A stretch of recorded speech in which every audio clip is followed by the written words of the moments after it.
Every time you click buy online, there's a silent, high stakes battle happening in the background. It's a fight between the stores you love and some seriously sophisticated automated bots. So today, we're going to pull back the curtain on this invisible arms race and see what's actually keeping your shopping cart safe. We've all been there, right? You finally find it, that limited edition pair of shoes, the perfect gift, concert tickets. You slam that add to cart button, you're racing to the checkout, and then poof, it's just gone. Sold out. But what if I told you it wasn't another person who beat you to it? What if it wasn't a person at all? Well, there's actually a name for that. It's called a denial of inventory attack. And security experts at Test explain it's a deliberate strategy. Bad actors program bots to swarm a website, scoop up all the available stock of a popular item, and just hold it hostage in their carts.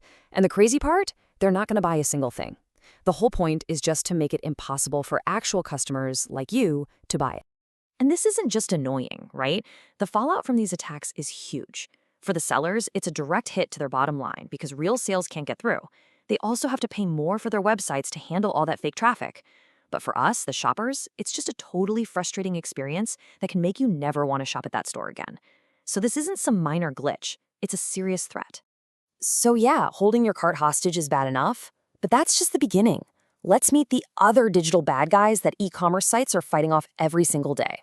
First on the list is account takeover, and it's pretty much exactly what it sounds like.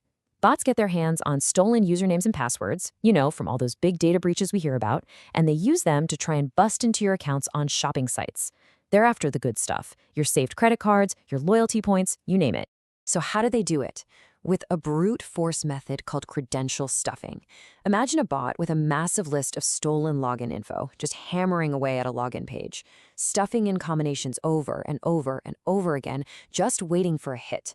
It's a pure numbers game, and it's happening constantly.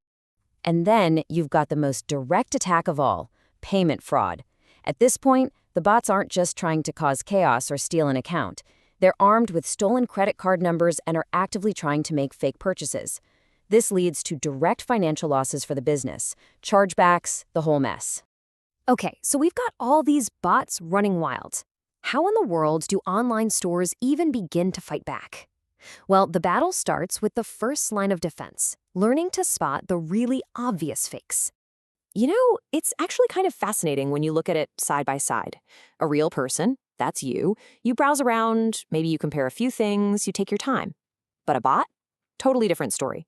It zips straight to the product, adds it to the cart in less than a second, and speeds through the checkout forms. A human types carefully. A bot just blasts through, sometimes trying one stolen credit card after another. These patterns are a dead giveaway.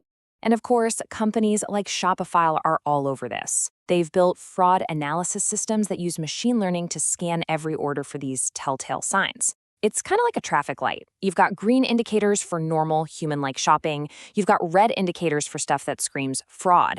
And then there are gray ones for other bits of info. It's a system that basically flags an order and tells the store owner, hey, you might want to put a human eye on this one. And then, of course, there's the one we all love to hate, the CAPTCHA. Yep, whether you're clicking on all the pictures with a bus or trying to read some wavy, distorted letters, it's still a fundamental tool. Its one job is to throw a wrench in those automated scripts and make you prove you're a person. But here's the thing. All that stuff, that's just the tip of the iceberg, the stuff you can actually see. The real high-tech battle, the real arms race, is happening behind the scenes, with these invisible digital detectives working to protect you. So think about it like this. A crook can steal your password, right? Happens all the time. But can they steal your actual phone or the specific laptop you're using right now? See, the next level of security isn't just about who you are, it's about what device you're on. So how do they do that? They do it with something called a digital fingerprint, and it's exactly what it sounds like. Just like your real fingerprint is unique to you, your device, your phone, your computer, has a unique digital signature that is incredibly hard to copy or fake. And when you see what goes into one of these, it's pretty mind-blowing. We're not talking about something simple like your IP address. As research from Transmit Security shows, a digital fingerprint is built from dozens of super specific details about your machine. Things like the unique way your graphics card renders an image, the exact audio software installed on your system, even down to the list of fonts you have. All these tiny, tiny details combine to create one unique ID for your device. So just how good is this? Get this. Transmit Security says their tech can identify a unique device with 99.97% accuracy. That is insane. It's an incredibly powerful way to spot when your account is suddenly being accessed from a brand new, totally unknown device halfway across the world. Now, this invisible device-based security is a massive leap forward from the old days. Do you remember this? Having to type in some clunky, verified by Visa password in a weird pop-up window just to buy something? That was the old system. And frankly, it was slow, clunky, and it annoyed everybody. Well, today we've got the upgrade, 3D Secure 2.0. Instead of that annoying password, it all happens silently in the background, in milliseconds. It shares over 100 data points, including that super detailed device fingerprint, between the store and your bank to check the risk. If everything looks legit, your purchase just goes through. No friction, no pop-up, nothing.